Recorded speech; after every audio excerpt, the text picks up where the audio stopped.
First, I want to talk about a talk by the guy. His name is Eric LeBlanc. He wrote a book called Red State Revolt that was recently published. He will be in Burlington on October 26th, which is not this coming Saturday, but the following Saturday. He'll be at the Fletcher Free Library downtown at 3 o'clock. He's going to be, the title of his lecture is Workers Strike Back, Lessons from the Teachers' Revolt. And then I have another thing here, and then I'll get to what I'm here for.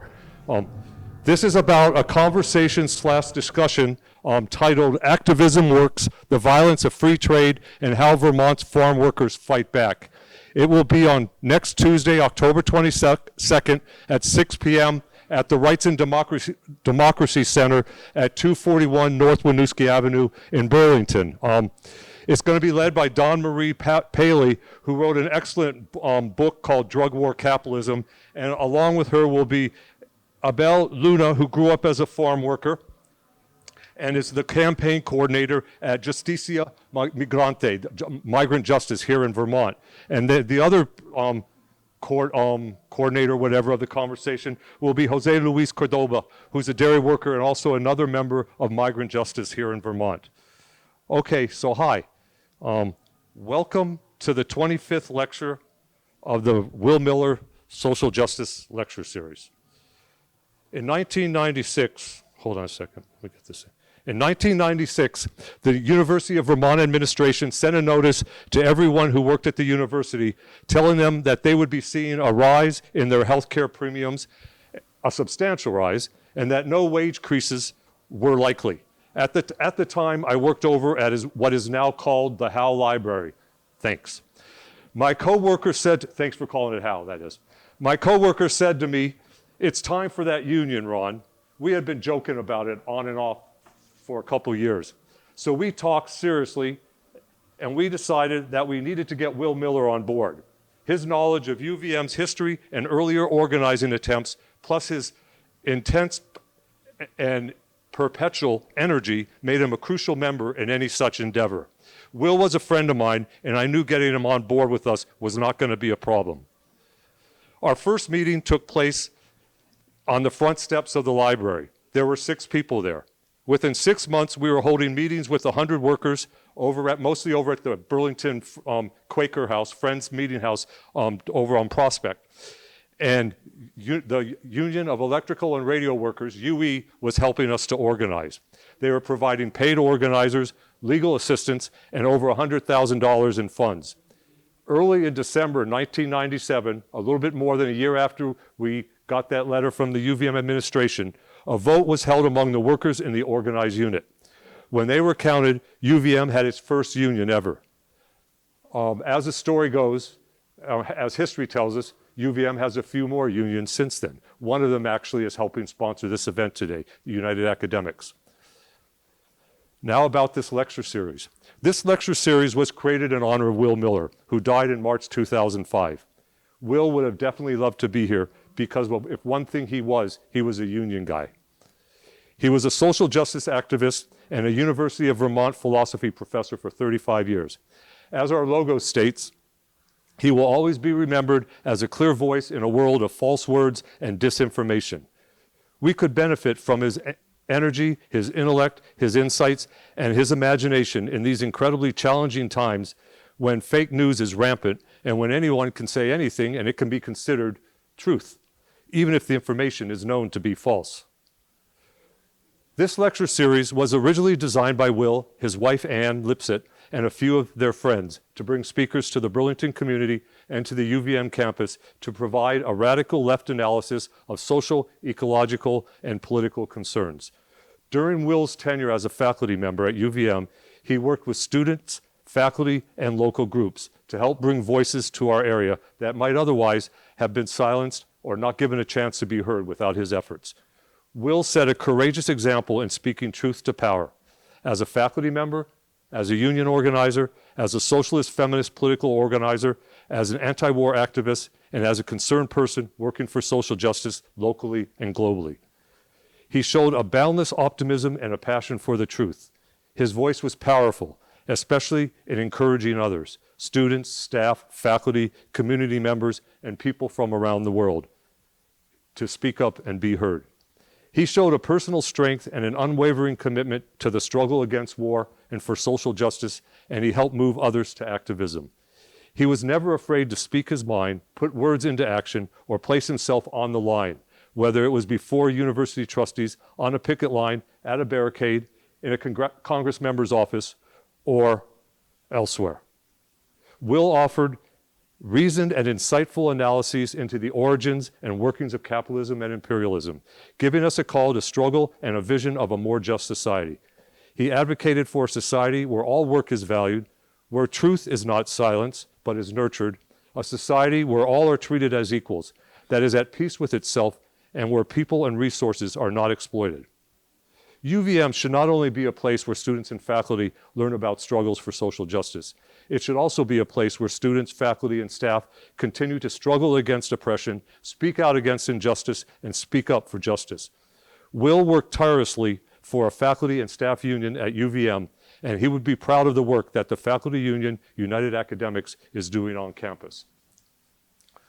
On our website, willmiller.org, you can learn more about Will, the work he was involved in, and click on a link to his original webpage, which is basically kind of like reading stone, something carved in stone in today's world of JavaScript and everything. I mean, it's basic HTML, but it gets the information out.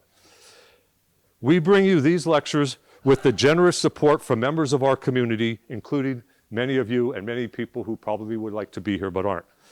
Thank you to those who have already sent in their donations. If you haven't yet had an opportunity to do so, donations can be made today at the table over there, or you can pick up an addressed donation envelope to mail to us later on. Also, if you receive our emails, you may have noticed that there is now a donation button for you to give directly online. No donation is too small. It should be noted that this lecture series is not affiliated with UVM, so donations are essential.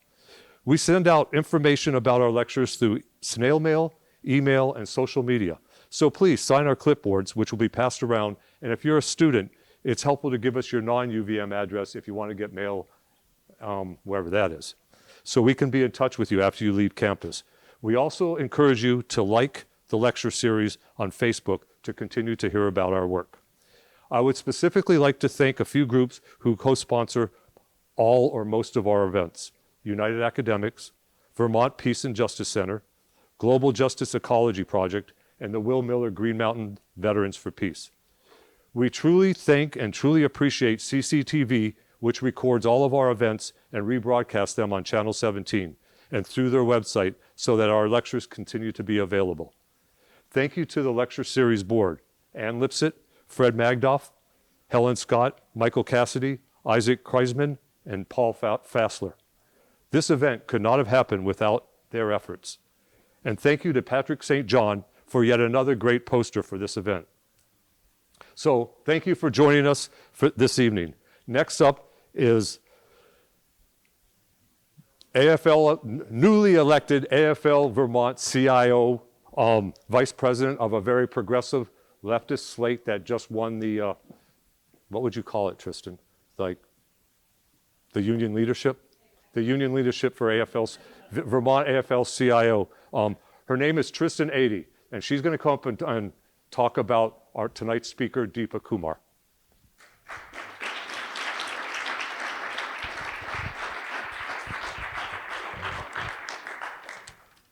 Thanks. Can everybody hear me without the microphone? Okay, good. Trying to channel the early church days. So as Ron said, my name is Tristan 80. I'm Executive Vice President of the Vermont AFL-CIO. I was proud to be part of a reform slate together with 12 fantastic, dynamic people from around the state who won leadership of the state AFL-CIO on a platform of social justice and rebuilding a fighting rank-and-file labor movement. I'm also a former member of the Vermont Federation of Nurses and Health Professionals, and I was proud to strike with that union 2 summers ago when we fought for a fair contract at the University of Vermont Medical Center. So I suspect that background is why I've been asked to introduce Deepa tonight. It helps that we're friends, and I feel lucky to have known Deepa for a long time as a comrade and a friend. But I think it's in part because we're both part of this wave of fresh union militancy that seems to have swept the country over the past 2 years or so. Whether we're talking about teachers right now in Chicago, teachers 2 years ago in West Virginia, college professors at Rutgers and here at UVM, nurses in Vermont, nurses in California, auto workers at General Motors. What a goddamn relief it is, can I say that? To say that the union movement in this country is not only not dead, but it's moving and it's shaking and it's producing new leaders from among its rank and file. Deepa is one of those leaders, one of those new leaders. But while she's been part of this new wave, she's also no neophyte. She's a longtime activist. She's been an outspoken socialist, a feminist, an anti-racist, and a union fighter for decades. She's received accolades and awards for her scholarship in gender and race equity. She brought both these scholarly as well as these activist bona fides to her work in the American Association of University Professors when she was secretary at Rutgers from 2013 to 2015. Then she was vice president from 2015 to 2017, and then she was president from 2017 to 2019. What she'll be sharing with us tonight are the lessons that she and her fellow union activists learned during the groundbreaking contract battle that they fought in Rutgers in 2018 when she was president. The contract they achieved was historic. It included not only the bread and butter issues that we all fight for in our union contracts, but job security for non-tenure track faculty and significant gains around gender and race equity. What they won and how they did it is what Deepa's here to tell us all about. So without any further ado, I'll pass it over to Deepa.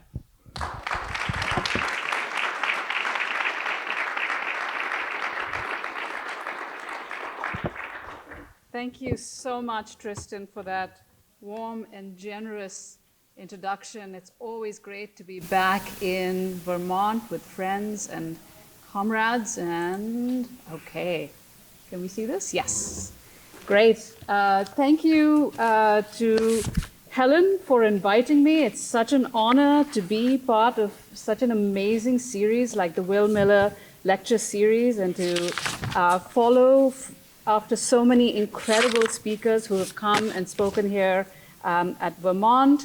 Thank you also to the English department as well as, can you hear me? Okay. Thanks also to the English department as well as to the faculty union for sponsoring this event. And thank you all for braving the weather to come out and to hear me speak today. So I want to begin by acknowledging the indigenous people on whose lands we stand. I believe that's the Abenaki people. If I'm wrong, please correct me. This is the best I could do with my research. There's nothing on UVM's website, so I did the research on my own. And really, this is a tradition that I learned from Canadian and Australian colleagues and comrades who begin every meeting by marking the settler colonial nature of their societies. Of course, we too are a settler colonial society, and I think it's important to do that, not just to mark the past, but to acknowledge that the struggle for indigenous rights continues today. It's an ongoing struggle, and we need to stand in solidarity with them. So the topic today for my presentation is labor, social justice, and the return of the strike. And what better day to speak about the return of the strike when one of the key unions, the CTU, which went on strike in 2012 and inspired the wave of teacher strikes last year, has gone on strike today. So, you know, let's raise a hand, let's do whatever we can.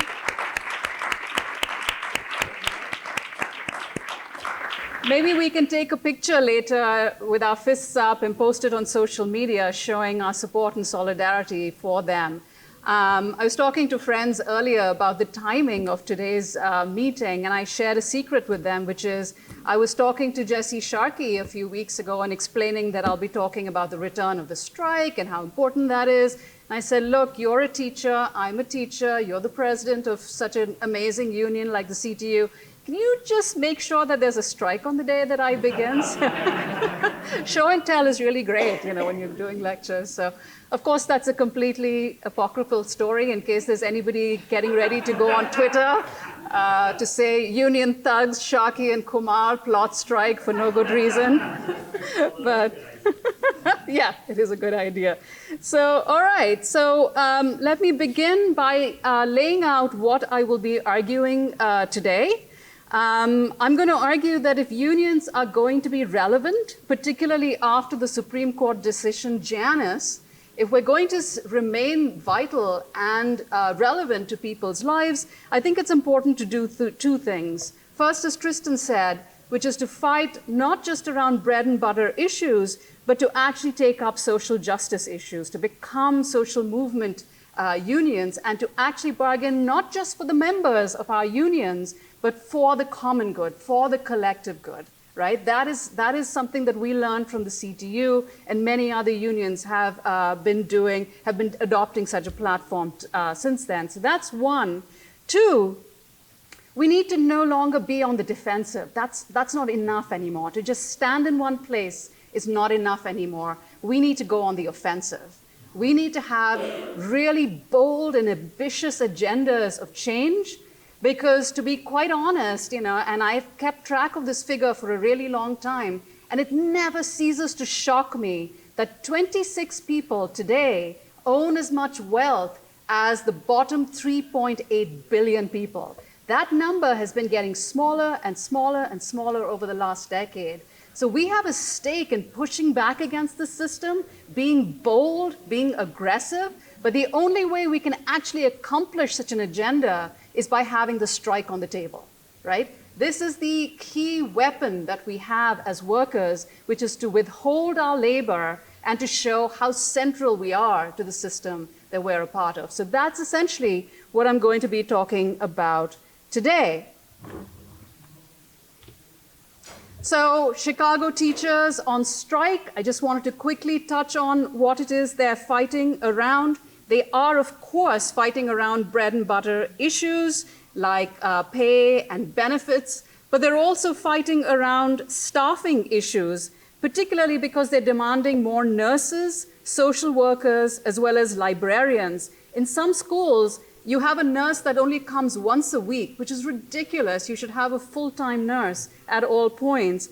There aren't social workers, and social workers perform the role of counselors, which is vitally important for all students, but particularly for students of color who have to live with the trauma of living in a racist society. So they're fighting for that. They're fighting for a whole bunch of staffing increases. They are fighting to reduce class sizes because they want their students to get the attention that they actually deserve by having smaller class sizes. But in addition to that, they fought earlier and are now fighting around the question of homelessness. 16,000 Chicago students in schools are homeless, and that is a Chicago. So they're fighting for affordable housing, both for the students as well as the families, and they're using the power that they have as a union to actually insist that the new mayor write this into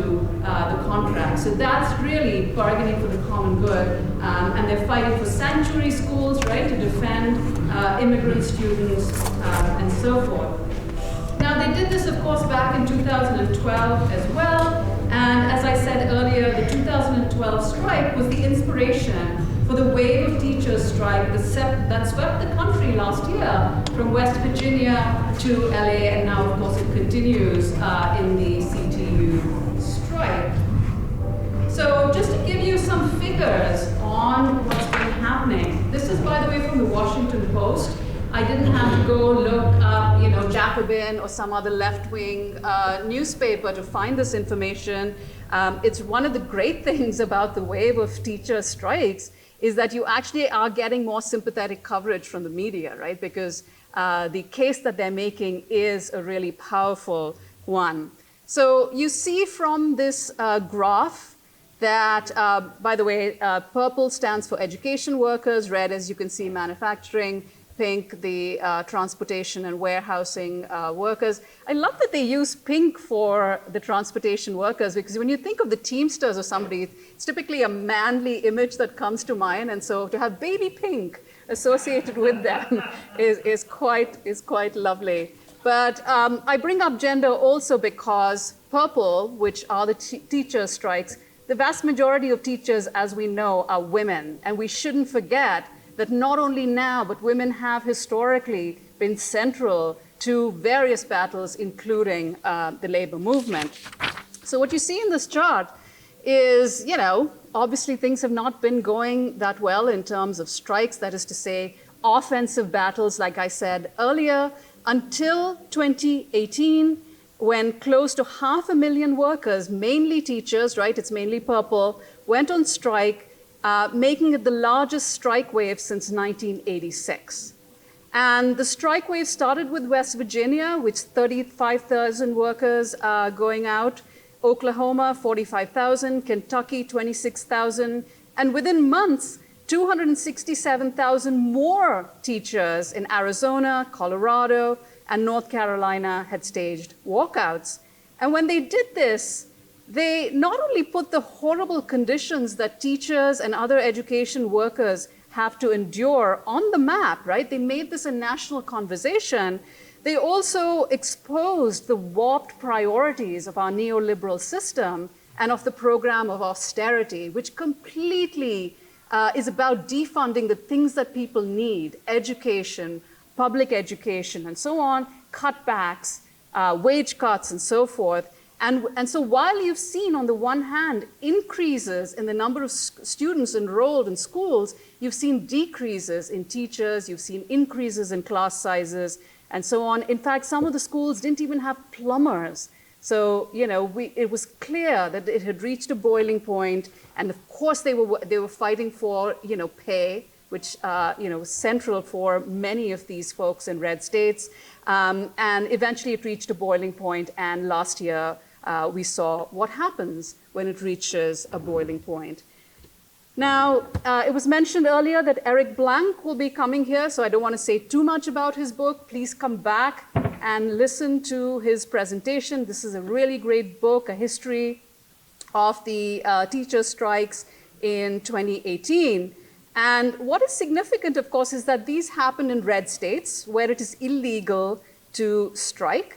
And the argument that he makes is that this didn't come out of nowhere. That is to say that there were militant minorities who had spent months and sometimes years actually preparing for these actions. So for instance, in West Virginia, there were a layer of rank and file leaders in southern counties who had labor traditions going back to the mine wars. These were their family members, and they knew the lessons of striking and how to win and so on, and they brought that to the teachers' strike. And actually, they began and inspired the rest of West Virginia to go out on strike. Similarly, in Arizona, one of the key organizers was a rank and file member of the Chicago strike in 2012, and she took those lessons back with her and helped her comrades in that strike as well. In fact, a number of leaders in these walkouts and strikes are people with experience or people with politics, people with knowledge. They were leftists, communists, socialists, anarchists. And of course, that should come as no surprise because, in fact, the left built the union movement in this country. And, surprise of surprises, the New York Times actually had a piece on the Wobblies, the IWW, not in the labor section because we have no such thing, but in the business section. I had to take a photograph of this. So there you have it, uniting workers without a union. This was front page of the business section. And it's actually a very good article because, such a small percentage of us are in unions.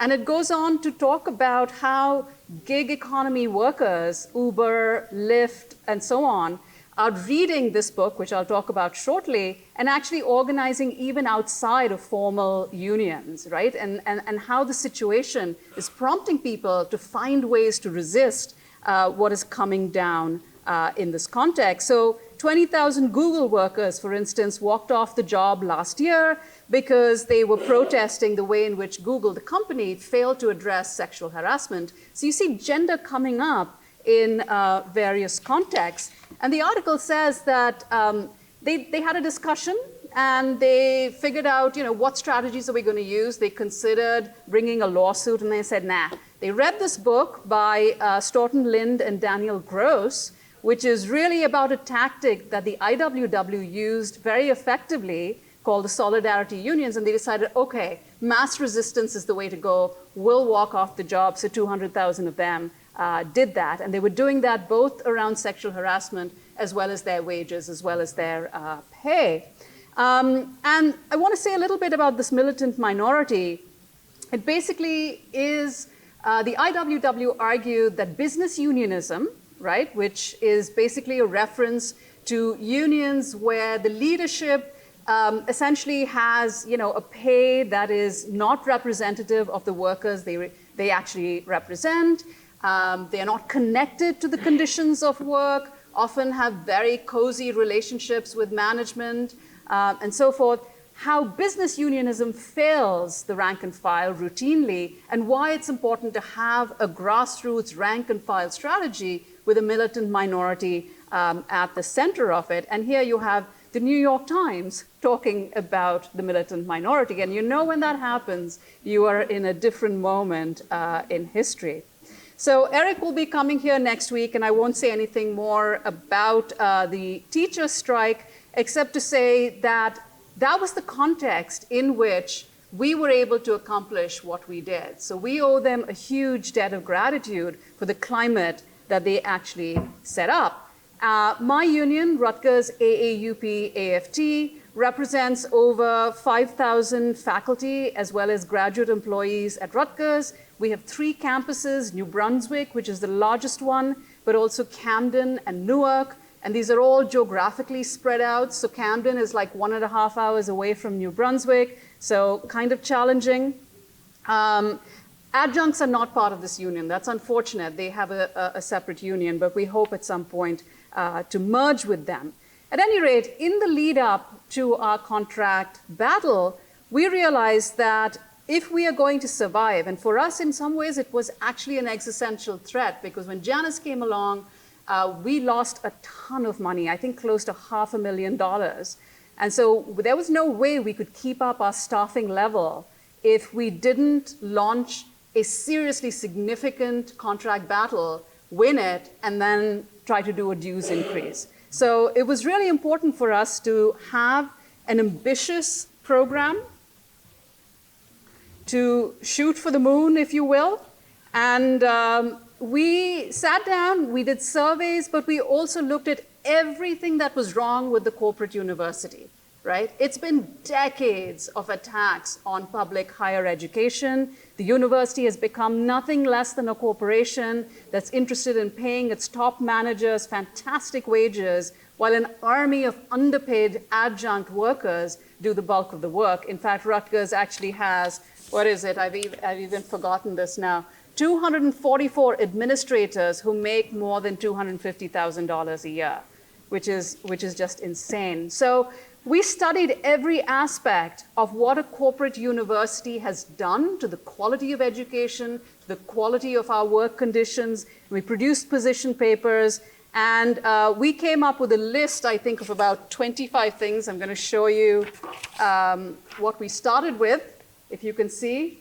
A whole bunch of demands. And on the other side, an explanation of how the university actually has the money and that it isn't audacious to shoot for the moon and to actually ask that this entire for-profit system be demolished and be replaced by a university that's actually there for the public good, for the public interest. Now, where was I? Right. Now, there were people who were somewhat afraid of this approach because they felt that perhaps we were shooting for pie in the sky. For too long, we had just fought for, wages, benefits, and things like that. And if we had such an ambitious program, we would surely destroy the union. And some of us really strongly disagreed with that. But we knew that there was no way that we were going to win even a fraction of our program if we weren't prepared from day one to go on strike. And so by no means were we ready from day one to go on strike, but we had to have a path to be ready if negotiations didn't go the way that we hoped. And of course, negotiations never go the way you hope until you show some collective power.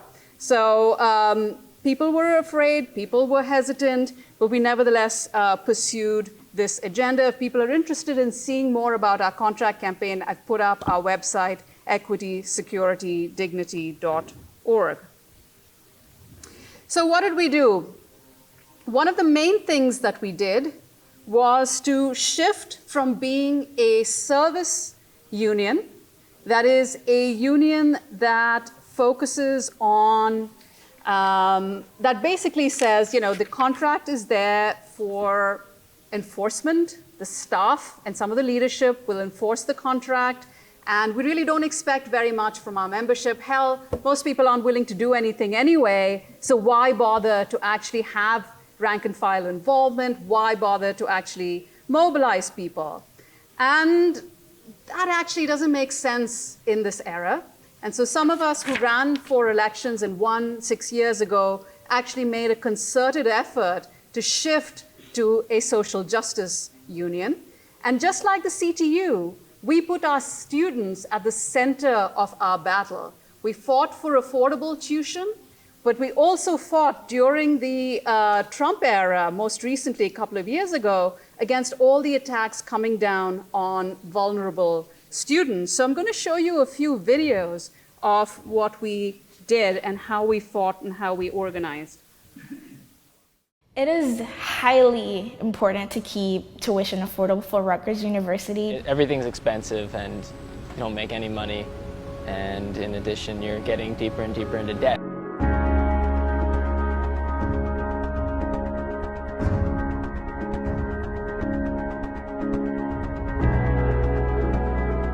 There are a lot of people that can't afford college as it is. Most of us went into education at Rutgers because we believe that education is a public good. My perception of the union is that it's the voice of the people. The AAUP helped me to advocate from a student perspective. We're a social movement union. Rutgers is for education! We are not a corporation! Rutgers is for education! We are not a corporation! I came for the Board of Governors meeting to show that students do care and are affected by the decisions that are being made in there. Will be offered by the College of New Jersey and the School of Public Health. The Board of Governors keeps its draft legislation completely secret until the moment the Board of Governors approves it. All aspects of the budget. There are 9 top administrators and coaches at this university who earn an aggregate salary of $7.5 million. If this body paid them what the state pays Governor Christie, $150,000, and you have $6 million to allocate today to lower tuition. When you have something like the union who works with students day in and day out, who hear the burdens, they see the impacts that it has on the students that the Board of Governors, they aren't able to see. Rutgers is a public university. So this was founded on the principle of college accessibility. They have a commitment to the public. What we would like as a union is for a tuition-free higher education. If education was free, there would be nothing stopping anyone from achieving their goals. If we all come together and join forces, there's no telling what we could do. Okay, so we made that in the context of 250 years of Rutgers as an institution, and management was claiming, we are revolutionary, and we're like, no. We make Rutgers revolutionary, students, faculty, and staff. So it's nice to co-opt and appropriate things from our bosses sometimes. At any rate, this is the kind of work we've been doing over the last 6 to 8 years, fighting for the things that are important for our students, We have a coalition called Rutgers One that meets on Friday in our union office. And so when it came time to support us, this was not some opportunistic ask. It was clear that we've been there for students right through. And therefore, if they support us, we stand stronger together. And we did this not only around affordability, we also did this around the attack on vulnerable students, particularly after the Trump attacks came down. When the Muslim ban was announced, our union became actually the epicenter. Immediately, over 200 faculty and students just gathered in our union to figure out, what are we going to do? How are we going to stop our and we did the same around the sanctuary campus struggle. We actually forced our union president to declare Rutgers as a sanctuary and forced him to say that he will not hand over any undocumented student to ICE and to the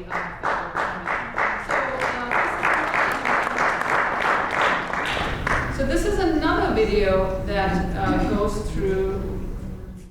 I received a call from my younger brother. While he was crying with his shaky voice, he told me that our father just passed away. I booked the first flight and I went Iran to join my family to just pass that difficult times. So in mid-March, I received a letter from Immigration Customs and Enforcement stating that I needed to go to an interview with a deportation officer. When I decided to come back and continue my education for the spring semester, it was exactly the time that President Trump came into office and immediately issued the first version of that travel ban. I felt as if I needed to do something about this.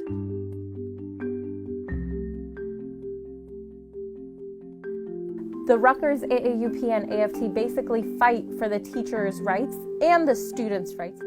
Because of their organizing, I went into this interview with a lot of support. Stand with me on the day of my interview with ICE. At my interview, there were about 200 people outside rallying. Those rallies that this union actually organized, I didn't feel I'm left alone. I thought a lot of people actually think about me and care about me. The No Ban No Wall was a demonstration that took place right after the quote-unquote Muslim ban was enacted. We had, I think, over 2,000 students come out and support. It was an amazing feeling. I think the mindset went from being a very, reactive community to a very proactive community. The interconnection between what I do and what the union does, that belief that people have certain alienable rights. It's not just about caring, but it's about doing. By being a part of Rutgers AAUP and AFT, it's really going to help you in the long haul, in that you're not just fighting for your rights, but everybody at Rutgers.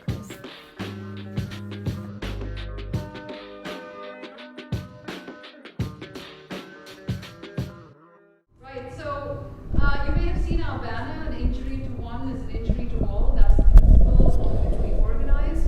Our students, our staff, we're all part of the same community. Everybody who works, most of the people who work at Rutgers are in a union. We had a coalition and we went in together with the idea that we would stand together.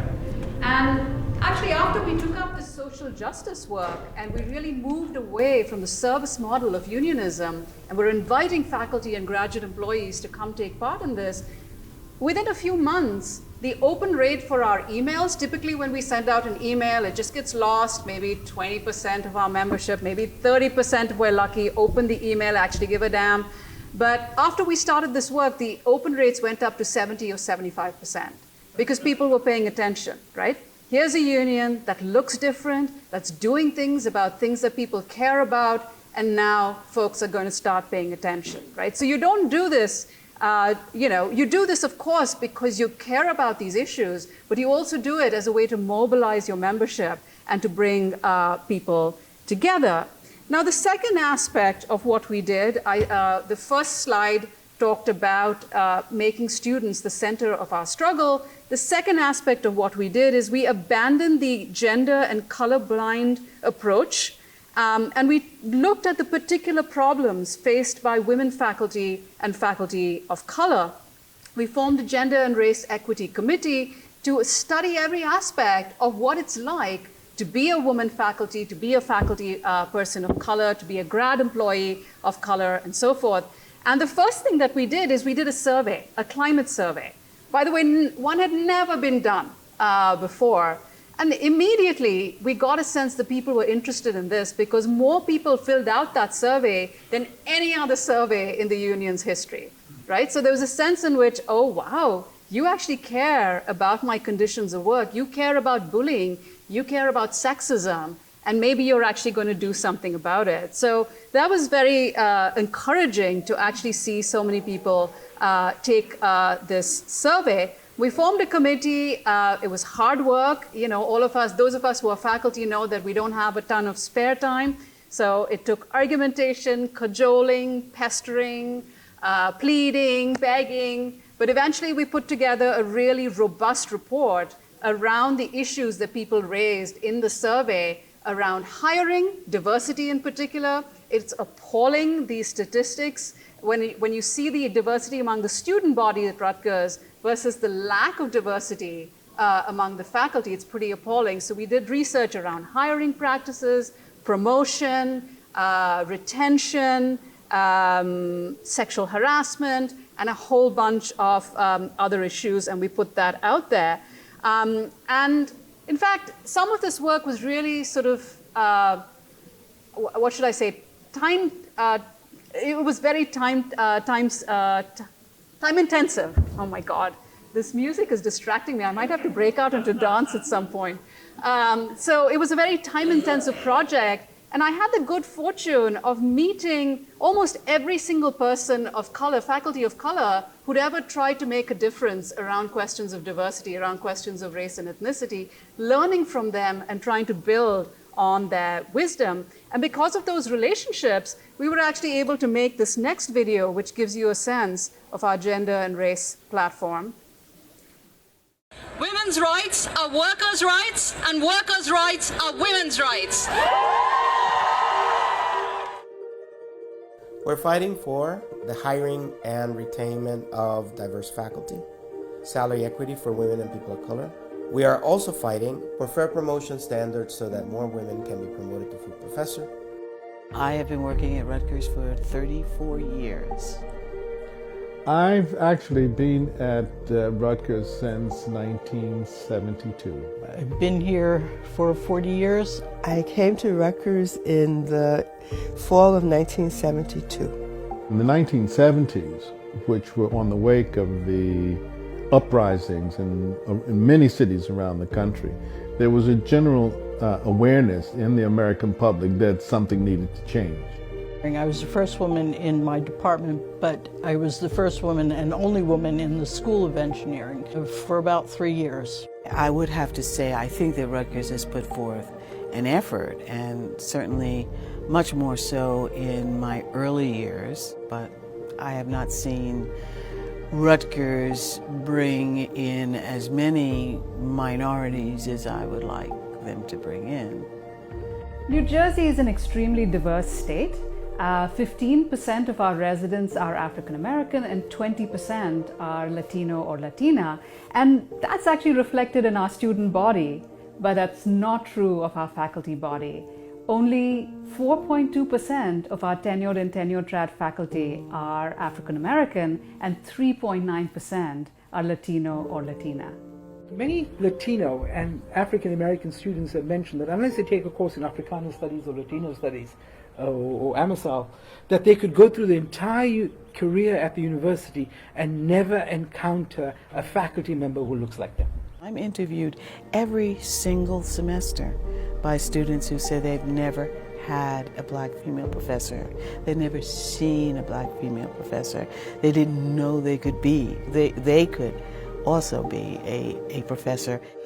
Well, I think it's important for all students to have diverse faculty. If women are 50% of the population, they ought to be 50% of the faculty at all ranks. At Rutgers, only 20% of our distinguished professors are female and only 30% are full professors. There is still, of course, an old boys network, so it's important to have access to the union because that's university-wide. This is a labor issue. It is a labor issue for For me as a queer man of color. To its credit, Rutgers New Brunswick actually commissioned a student-faculty task force to study diversity and inclusion. But after the students had spent hours voicing their opinions, and after this brilliant report was written by Professors Ramsamy and Martinez San Miguel, nothing ever came of it. We've used it, but management has done nothing with it. I don't think this is rocket science. The fact of the matter is that because of our long history with this problem, know how to make it work. I mean, it's not simply a matter of social justice, though it is a matter of social justice, but social justice can be combined with academic excellence in really productive ways. We cannot really appoint ourselves higher education leaders in a state as diverse and as complex and as rich as New Jersey if we don't live up to the promise of diversity within our own ranks. We shall not be moved. We are fighting for gay rights, y'all. We shall not be moved. Just like a tree planted by the water. We shall not be moved. All right, so what do we win? Years of preparation, years of planning, years of organizing. What do we win? I'll first talk about what we won and then talk about how we prepared for it. So we did win on bread and butter issues. We got very decent pay increases, particularly for our least paid members, which is our graduate employees, as well as our non-tenure track faculty. In the first year, graduate employees saw a 10% wage bump, and our non-tenure track faculty got a 6% wage bump. And this is not because management is so committed to equity. It's because they gave us a pot of money, and we said we are going to distribute it in an even way. That is to say, we're going to take it and make it a flat dollar amount so that people at the lower end of the wage scale get higher raises, while some of the people at the higher end of the wage scale get lower wages. And the thing is, you can't do that unless you won people at the higher end of the wage scale to a program of social justice, to a program of equality. And we did that, right? We were able to convince what are called our distinguished professors to actually see that we're all in this together. In fact, one of the bombshells that we dropped on the eve of a potential strike was a full-page ad denouncing the corporate university signed by close to 100 of our most senior faculty, people whose voices management actually cares about. And so that was a pretty powerful moment. Also, in the lead up to potential strike, the word strike came out at a Board of Governors meeting, which you saw in an earlier video, not from me, where it can be dismissed, oh, there goes that radical again, but it came from two distinguished professors. And so it was really important to actually figure out what each person is willing to do. Not everyone is available all the time. Not everyone's going to be in that militant minority.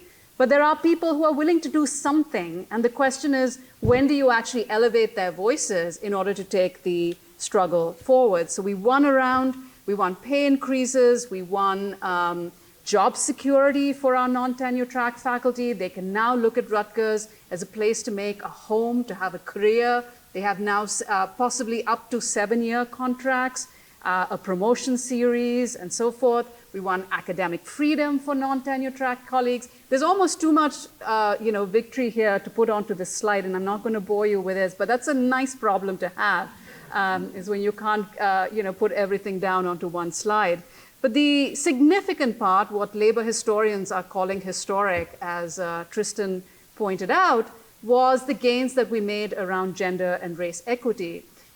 We have, for the first time in the history of our union, a 50-year history, a process by which people can fight for salary equity.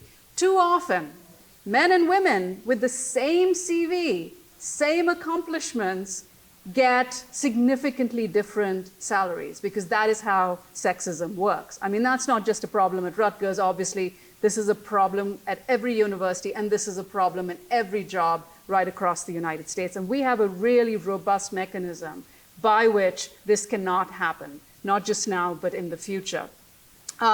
We won $20 million for diversity hiring. The president didn't want to do it, but we managed to get it out of him.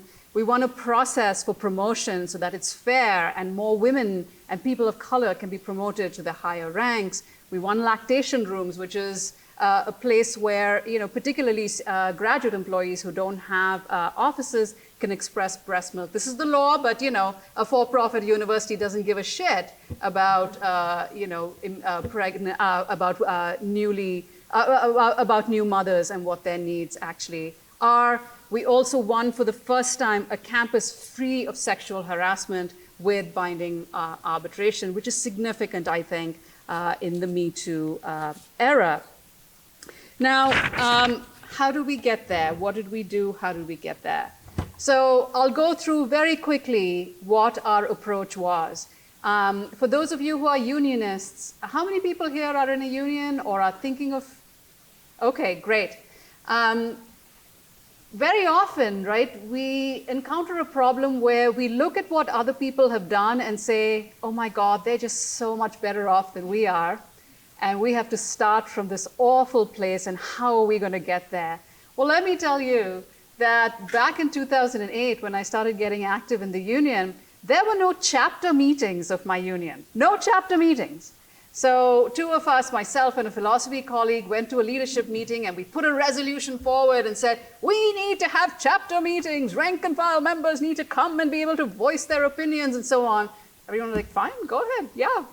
We organized the first chapter meeting. Out of a union of 5,000 plus people, 4 people showed up. So it was a struggle. It was an uphill battle. We never had a department rep structure or what's called a shop steward network. And without that, you can't do anything. So we had to build that from the ground up, 2 years leading to a possible strike. And that took a serious amount of work, talking to people one-on-one and so forth. Also, yes, we have better chapter meetings these days, but we still don't get the kind of turnout even at the height of our struggle. So we experimented with technology. We do Facebook town hall meetings, and we're actually getting 1,000+ people. So that may be something that people actually try if you're organizing. People are willing, in their pajamas, having their wine or whatever it is your poison is in the evening, much more willing to tune in and find out what the union is doing than to actually show up to a meeting. So that was one lesson. But we also went to where people were. So we made these amazing flyers with our demands, and we went to department meetings. We talked to people, we listened to what they had to say, and we got them involved in that way. And we planned a series of escalating actions. We started with information pickets on all of our campuses. We have about 7 campuses, and we did 4 of these information pickets leading up to the final protest outside the Board of Governors meeting. And that was really important to do, to show members, look, we did our research, we put forward all these position papers, we researched the best practices, we have approached management with logic, with fact, with evidence. We have protested every single way along the way, and yet these people refuse to budge. So you know what? We have no other choice but to go on strike and to attack the Rutgers brand. Because we were getting some amazing media coverage. Didn't happen by accident. We actually cultivated relationships with New Jersey journalists. We had, of course, this video campaign that was watched by close to 200,000 people. The campus newspaper covered us really well because they know that we've been on the side of student struggles. So all of this was really important. We had ads in the Chronicle. Oh, this is the BOG protest. This is a picture I took. And of course I'm nervous. I'm like, oh my God, we need at least 400 or 500 people. And I was leading my colleagues from my building. And I'm like, please let it not be empty. And I show up there and it's like, whoa, fantastic. We're in business. This is what it looked like. You see our picket sign, our working conditions, our students' learning conditions. Anyway, we had a media campaign. We took out ads in New Jersey newspapers as well as in the Chronicle of Higher Education. This was one that was not appreciated, as you might imagine. because Rutgers is constantly trying to present itself as one of the Big Tens, which are, fantastic. Yes, we're number one in underpaid adjuncts, last in terms of supported graduate, and so on. And as you can see there, we made this a struggle to defend public education, public higher education. So we had a robust media campaign, and we were getting great media coverage, but all the media coverage in the world, all the clever social media, and we had some really clever social media, in the end, cannot win you a good contract. And so we had to take matters into our own hands and actually start to prepare for a strike. And we did this in 3 steps. First, to see if members would even go on strike, we did a survey. We made 70%. If 70% say yes, they'll do a strike, we'll go to the next step. The next step was to take a strike vote. 88% voted yes. Then we started strike pledges. We started training picket captains. And at this point, we couldn't handle this on our own. So we asked for help from the AFT as well as the AAUP. And about 10 people came down. Our office became Strike Central. We were mapping everything, what buildings are going to be picketed and so forth. Really, really exciting times. And of course, bargaining, started to pick up the last week before we settled. That is, we gave a final warning. We said contract or strike. We also reached out to Bernie Sanders, the senator from your state, and pestered him until he finally tweeted in support of us. And Cory Booker, who is our state senator, felt he had to do that as well. And so now this was becoming a national story. And so the email I sent faculty was, President Bharti, you have to decide if we go on strike and Bernie Sanders has promised to come join us, this is going to become a national story from California to New York, from Wisconsin to Texas. And what story do you want to tell? Do you want to tell the story about the 244 rich administrators who are making more than $250,000 while our adjunct faculty are earning $5,300 per course, right? And of course, they're so brand conscious. The last thing they wanted is even more positive coverage for the union. So then we went into bargaining for 100 hours, I think. My God, it's all a big whir. We were eating, sleeping, bargaining. And at one point, they called our office and said, it's now gotten out. And New Jersey media coverage was great. One media outlet actually did a survey and found that 81% of New Jersey residents supported our right to strike. So management is starting to panic. There are calls coming into the office saying, what happens if they strike during finals week? What will happen to our children? And so on. So they call our office and say, can you please dial it down? We're being inundated with phone calls. And we reply with me holding a picket sign which says on strike. So we blasted that all over social media to say, unless you give us a good contract, we will go on strike. And we didn't have to. 1 week later, after we threw down the gauntlet and we issued our final warning, we actually settled the contract that I am very proud of. By no means did we win everything in our dream contract, but it was important for us to have that vision and to win. We didn't win the whole pie in the sky, but we won a large enough slice that will allow us to actually build and move this forward. And I think the lesson that we all drew from this is that if you struggle, you can win.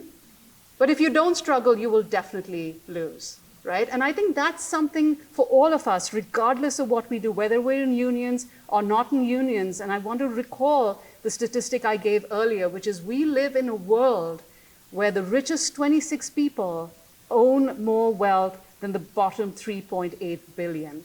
And we have a responsibility to fight back against that, to change that in whatever way possible, through unions, through mass resistance, through the IWW method, through any means possible. So I'll just end with the words of the abolitionist leader, Frederick Douglass, who said, "Without struggle, there is no progress. Power concedes nothing without a demand. It never did, and it never will." And we have a world to win, so let's go out and win it. Thank you.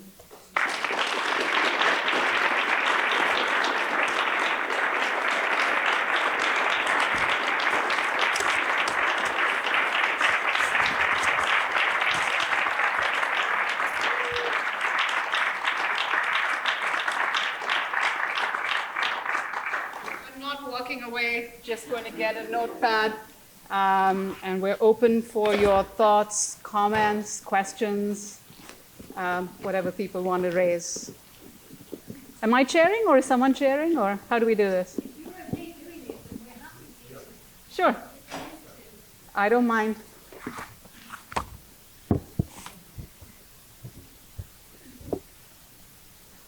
Yes, please.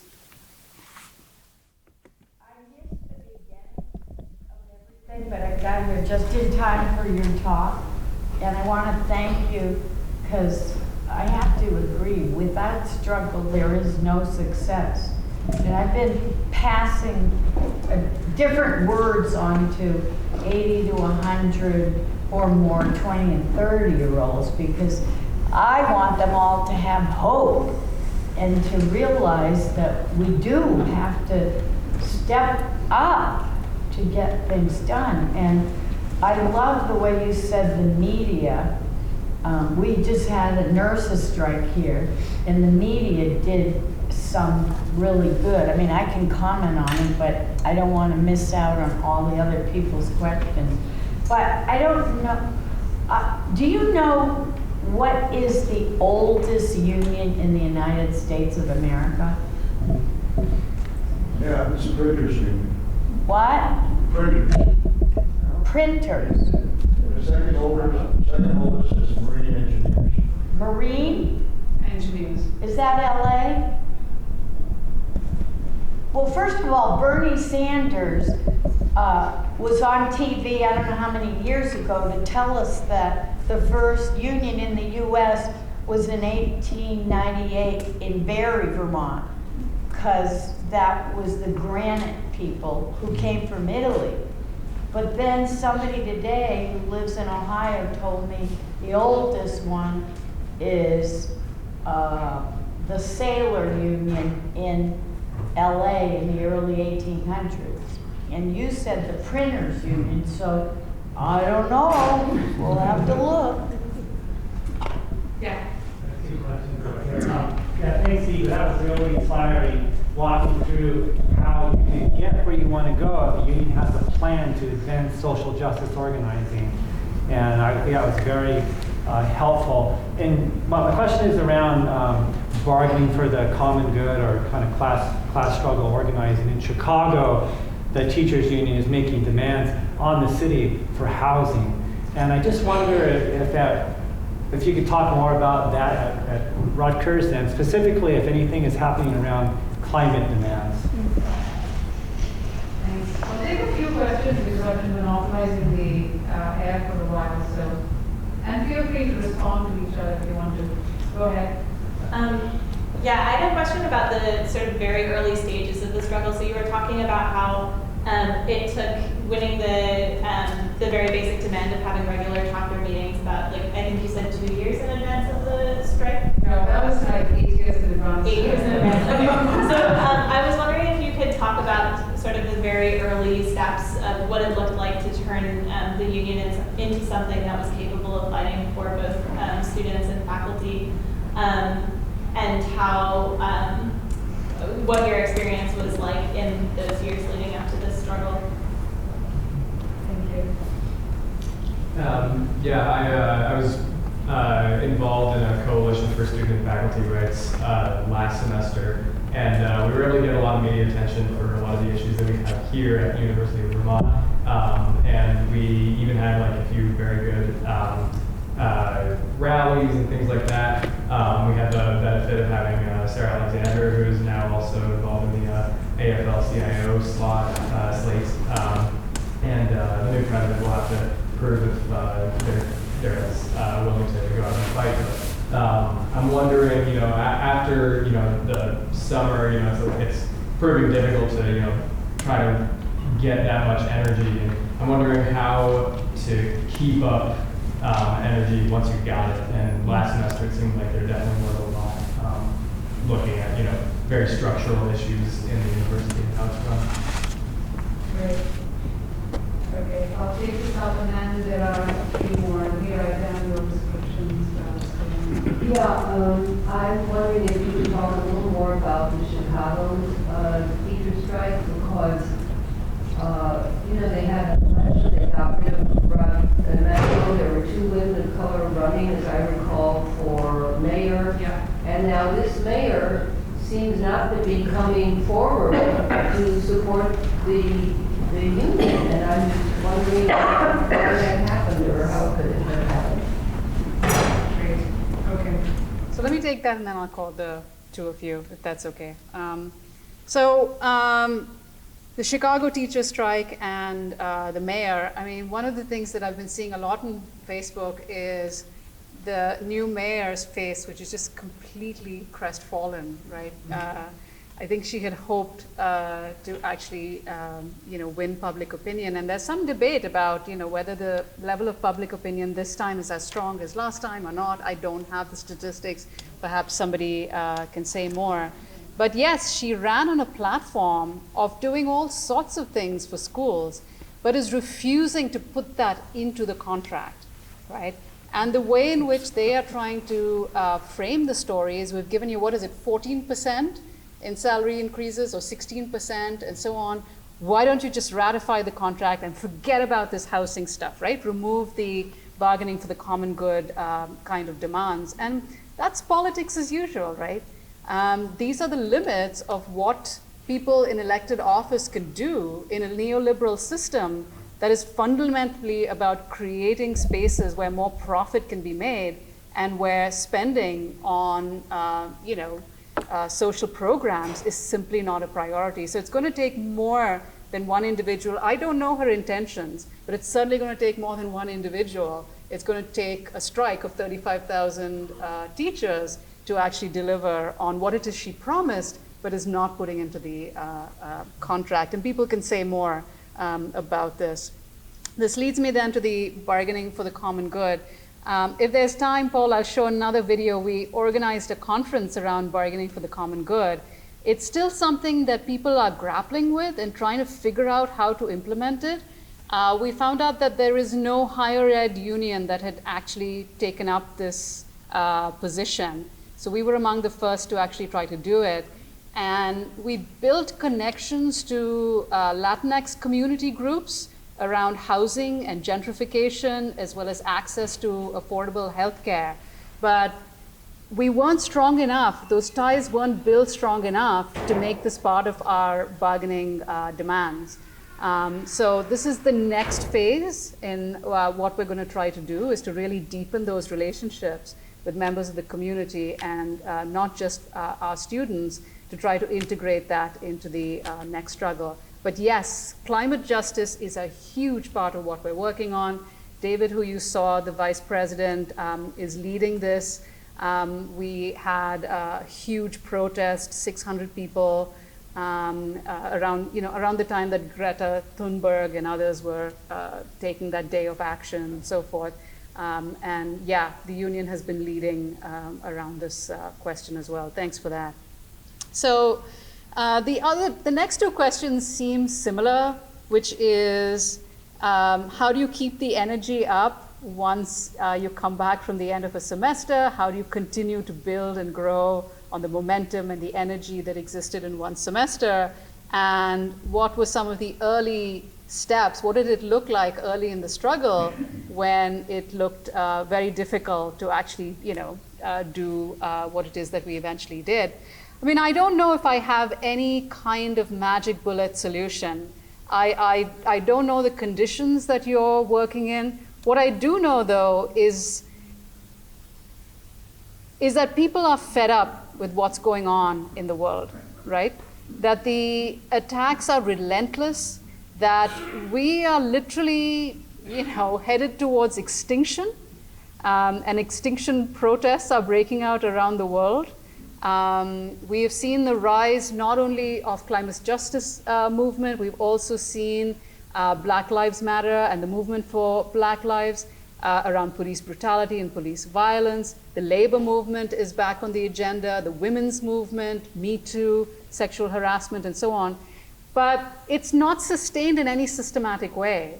So it really takes, and this is how I started my presentation, it takes a committed group, the militant minority, to continue to think through how can we get people in, How can we continue to keep people excited that what we're fighting for is something that's worth fighting for and that we can actually win it? And I think small victories actually lead to an appetite for bigger stuff, and that's what we did to get to the second question, which is we dumped the service model, which is, every 4 years we'll negotiate a contract, and in between we'll just enforce the contract. And we actually started taking up things that were bothering people, whether it was poison gas, leaking into a lab, or whether it was academic analytics, which is this awful, awful system which actually, doesn't work. Mobilizing faculty around that, having meetings, doing resolutions. Pearson, which is this learning management system that has all sorts of draconian censorship policies that everybody was up in arms about. So figuring out what people were angry about, and then mobilizing our support, mobilizing members. One really big victory for us is they were going to reorganize the School of Arts and Sciences, taking away staff support, right? Sounds familiar to what's happening in schools, right? Understaff so that you make some people do more and more and more work. And the faculty were really livid about it. At first, they didn't come to our union because they were like, oh, we don't want to piss off management. We go to the union, they won't talk to us, and so on. Well, guess what? They didn't talk to them anyway. So eventually, we got involved and insisted that a school-wide meeting be held with the deans and with the powers that be. And of course, they hold that meeting on a Friday afternoon, right? And I told you how our campuses are. People live in New York City, people live in Philadelphia. Nobody's actually on campus on a Friday. 400 people showed up to a meeting that was held on a Friday afternoon. So the game was on, and it was clear that if we mobilize around what people care about, you can win, and we did win. We actually did away with the reorganization. So when you get a taste of your power, little by little, I think people feel committed to actually, fighting for more and fighting for a vision around greater change. But in the end, not everyone is going to be in it all the time. And part of the work that we have to do is to keep our expectations in check, not get frustrated with our colleagues, our co-workers, and so on, and continue to have optimism. Pessimism of the intellect, optimism of the will, as Antonio Gramsci put it. How are we doing on time? Can I take some more? Couple of last questions, please. You did it all again. If we had to do it all again? Yeah. Okay, that's an interesting question. Okay, thank you.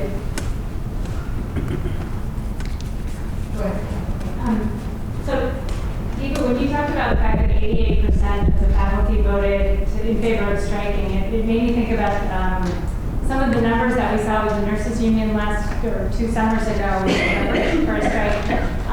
We had more than 90% of our membership who voted in favor of striking, and it was well over 90% of the membership who voted in the first place. So it was really interesting. The night before the vote, the hospital told us that they weren't going to allow us to do any of the polling on the hospital premises.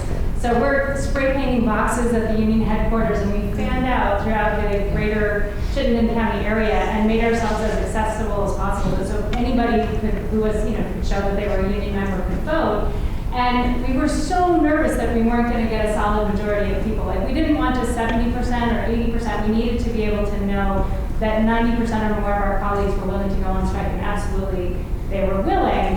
And I had the same sorts of moments before demonstrations, like, oh God, if I show up and there are 50 people, we're screwed. And we'd show up and there'd be 500 people, there'd be 1,000 people, and then there'd be 400 people from the community, all with signs supporting solidarity, or demonstrating solidarity. And I think you kind of answered the question that I had a couple of minutes ago, which is what drove that? And certainly the organization that you had going into it, and the fact that you talked well in advance about being willing to strike, I think are absolutely key. But I think the other part of it is that there's just this sense everywhere, right, that like, God damn, you just can't take it anymore. Like, you guys are working so hard, the nurses are working so hard, like that was what drove it more than anything. And there was a slogan that emerged during the strike, during our strike, which was, things are different this time. Because during the negotiations, the lawyer for the other side said, everything that we're putting across the table are you guys accepted last time. What's the big deal? And this woman yelled out from the audience, things are different this time.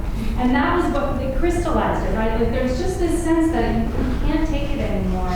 And without that organization, you go home every night and you hate life because you feel like you can't take it anymore and there's nothing you can do about it. But if you have that organization that you've been building for months and for years ahead of time, you can then meet people's anger and actually do something with it. So I was curious about sort of the day-to-day issues that created that gut level of identification with the union.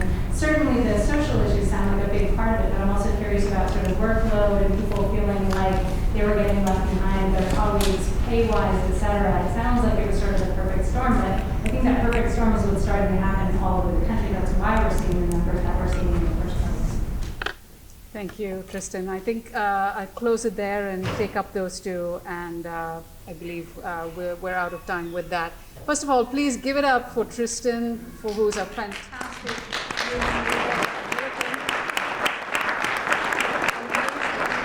amazing work that she did with the nurses. So let me take up your question first, and then Tristan's. If we had to do it all over again, what would we do differently? Well, I think we made several mistakes. We are not infallible. And I think one mistake that we made was for a period of about a month and a half or so, we had some very, very experienced negotiators on our bargaining team who basically said, look, just tamp down the rhetoric. We'll get you everything in about a month. Don't piss off management, because every email that you send out, management is reading, and then they're chastising us at the bargaining table. So just tamp it down, keep things, friendly, chummy, buddy, and we'll win. And for a nanosecond, actually for a month, we actually sort of said, all right, some of you have been bargaining for 30, 40 years, forgetting that the contracts that have been bargained for the last 30, 40 years have been concessionary contracts, right? And saying, okay, we are a democratic union. We do want the bargaining team to actually have a voice. We don't want the voice of the president to sort of overweigh what other people are saying. We'll go with the lead that you put forward. It didn't go anywhere. If anything, we actually lost some of the attention, some of the anger, some of the energy, because we were not sending strident enough emails. We were not blasting management enough. So if I could take that month back and actually hold management's feet to the fire, I think we would definitely do that better. And certainly we learned our lesson, right? I mean, you learn through struggle. It's not as if any of us have been in such a situation before. None of us have done this before. You're constantly assessing, you're learning, and the next time certainly we'll do a lot better. Gut level, what were the things that were angering people? Different things for different people. So we have 3 campuses. New Brunswick, the faculty are considered the flagship campus, and the other 2 are the stepchildren, right? Camden and Newark. And there's a lot of resentment towards the administration for it. And the fact that we made pay equity between the 3 campuses one of our central demands, something that's never been done before, was really something that people appreciated. We had somebody in our Camden campus kept trying to get a raise, and we were trying to help him to do that. Finally, he gets the MacArthur Genius Award, ups and leaves, right?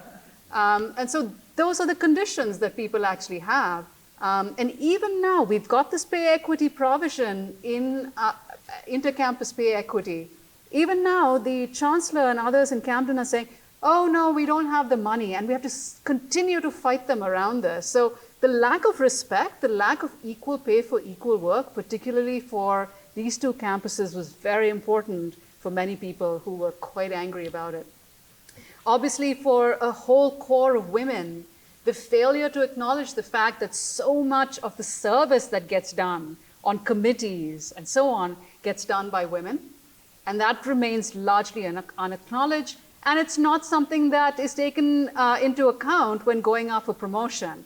And so we actually made service something that's included in our contract. We have something called the 10-year rule, where after 10 years of being an associate professor, your service and your teaching are actually elevated over your research, right? So these were things, people are in the background doing their stuff and believing that nothing can change and feeling like shit about it. And when the union sort of raised that and said, you have every right to be angry about this, and you know what, we're angry with you, and we're going to fight to actually change it, I think that really galvanized a bunch of people. So for different people, it was different issues. For some of the distinguished professors who get paid $250, $280, $300, I will never make that much money. That was, the salary at a different era. For them, it was the legacy of what the hell has this university become? And who is this president, this corporate president, who absolutely does not care about even us, even our voices, right? And we've got to lambast this guy and get him out. And by the way, he's leaving. This is his last year. He's a lame duck. He's gone. What's that? Indeed, indeed. So I guess one of the challenges was actually that there was no one single issue.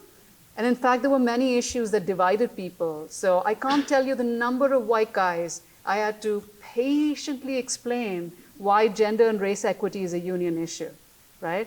What is this? You guys have moved into identity politics. What has gender identity got to do with the union? I said, when two people, one a man and another woman, not earning the same salary, even though they have the same CV, that's a union issue, right? And so it's patient explaining of that sort and trying to build unity with people. And others who said, unions never taken race into account, and you guys have put it in the forefront, and you exemplify it with the leadership. This is the time for me to either get up and speak out or to just shut up and go away. And so people who've never attended our rallies actually came out, and it was so encouraging to see them come and thump us in the back and say, thank you, you made a real difference. And the best part, of course, is that I could step down. You may have seen one of the videos that I showed you a little earlier where I have salt and pepper hair. That's what happens when you're a union activist for a long time. And of course, miraculously, when you stop, it goes back to its original color. But it's a struggle that's well worth fighting. There are many, many, many hurdles. It's not easy. But in the end, it's a fight really worth fighting. And I'm so glad and so honored that I could be a part of this. So thank you for your time. And